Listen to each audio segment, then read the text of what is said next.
Okay mga katrame, meron tayo ngayon, bagong sandata natin is itong MuCar VO6. Ito ay isang scanner na nagkakahalaga na almost 15,000. Ngayon, bibigyan ko kayo konting review about dito sa ating MuCar.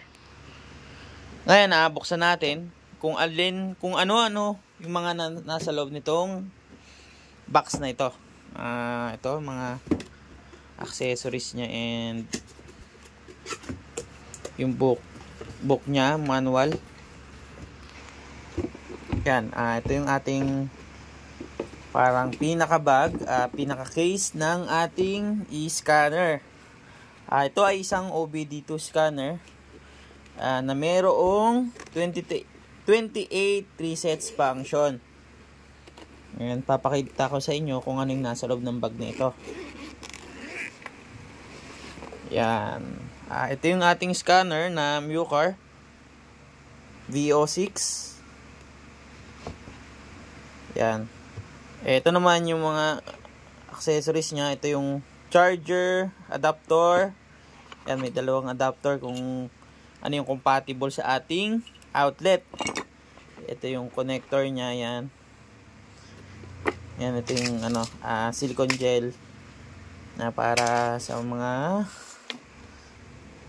Yan, ito yung kanyang user manual. Dito lahat kung paano gamitin ito. Hindi ko na ibabasahin yan para short review lang tayo kung ano ba talaga yung nasa laman ng ating MuCar. Ngayon, dito naman tayo sa scanner. Ito yung kanyang dongle port. Nasa ilalim. Pagtatanggalin nyo lang siya. Yan. Yan, tanggal na yan. Pwede nyo na itong isaksak sa OBD port ng ating sasakyan. Usually 16 pin naman yung mga lumalabas ngayon. Syempre yung mga luma, yung mga OBD1, gagamitan natin ng mga adapter kasi iba yung terminal. Depende sa model. For example, yung Toyota Corolla na luma na FI na rin, yung 4AFE is 22 pin. Kaya iba yung ating port. Bibili na lang tayo ng ating adapter para doon. Ngayon, ito yung ating scanner. And siguro nasa ilang inches din. Siguro mga 8 inches ang wide. Yan.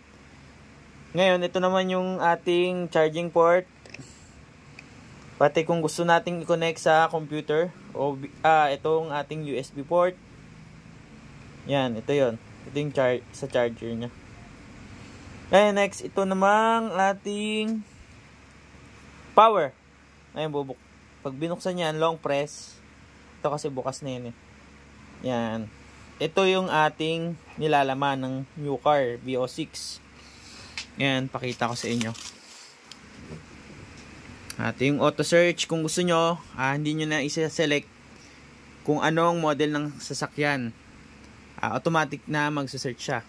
Merong mga sasakyan or model car brands na hindi nag-auto search, kailangan isa-select nyo. So, sa diagnose, itong pipindutin nyo yung manually select. Pili kayo ng car brand kung ano yung gusto nyong scan. Meron dito American, yan, Ford, European, yan, Bentley, Ferrari, yan, Audi, BMW. Das sa Asian naman, maraming car brands na sakop naman ito. Halos lahat naman sakop nitong ating scanner. Yan, itong China, marami din. Yan. Cherry. Yan, marami pang iba. Ito yung lahat-lahat. Yan. Ngayon, back tayo. Yan, kung paano yung manual select. Ngayon, dito tayo sa OBD. Diyan naman malalaman kung ano yung mga nilalaman ng system ng ating sasakyan. Yan, and then sa maintenance, pag sinabi nating maintenance, Ito yung sinasabi nating resets function. Ito yung maintenance. Ito yung 28 resets function na sinasabi ko sa inyo. Merong adaptive front lighting, ABS bleeding, airbag reset, brake reset, coolant bleed, air level calibration, AF reset, AdBlue reset, battery matching, DPF regen, EGR adaptation, gear learning, injector coding, language change, oil maintenance reset, sunroof reset, electric throttle relearn, gearbox relearn, immobilizer reset, NOx sensor reset, odometer, start reset, steering angle reset, transport mode, windows calibration, TPMS, tire reset, seats calibration, sunroof reset. Yan, napakarami. 28 din ang ating resets function. Magagamit natin yan, lalo na yung mga technician natin. Napaka-useful ng mga ganong resets function. Ngayon, dito sa file, dito naman makita yung mga na-scan at yung mga report yan, katulad nito. Yan yung file, yung auto search. Nag-auto search tayo doon sa ating Hyundai Ion. Yan, yung mga PDF. Kung yung kunyari nag-download tayo ng PDF, pwede din dito. Kasi meron tayong dito sa consult. Meron din yan, kunyari, learning, coverage list. Yan, browser, meron tayo kung gusto natin mag-search kung ano ba cost ng fault code na yon, pwede din dito. Basta may connection tayo sa Wi-Fi. User manual.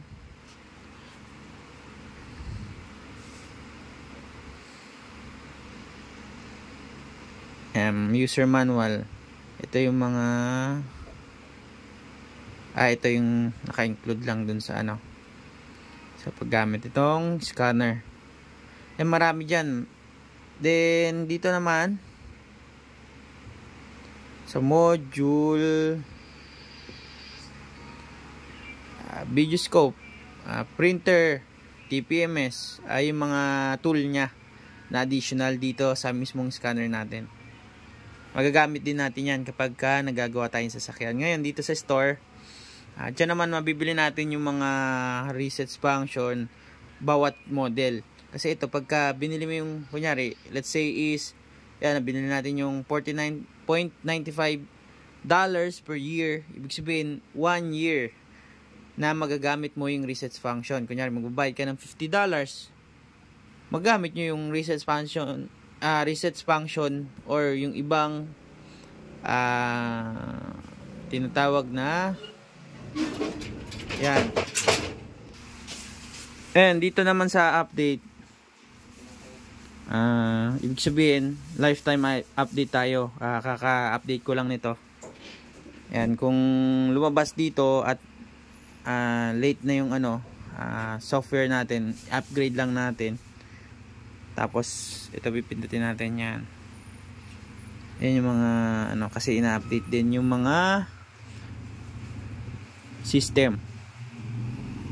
Back ulit. Ayan, settings. Ito yung ating settings. Update. My orders dongle. Ito yung dongle ang tinawag. Ayan, data. Clean. Yun, yung clear main data. Yung laman ng scanner. Ayan. Dito. Ayan, yung mga settings. Screenshot. Pwede tayo mag-screenshot. Pwede tayo mag-screen recorder. Customer services center. Ayan, pwede tayo punta doon.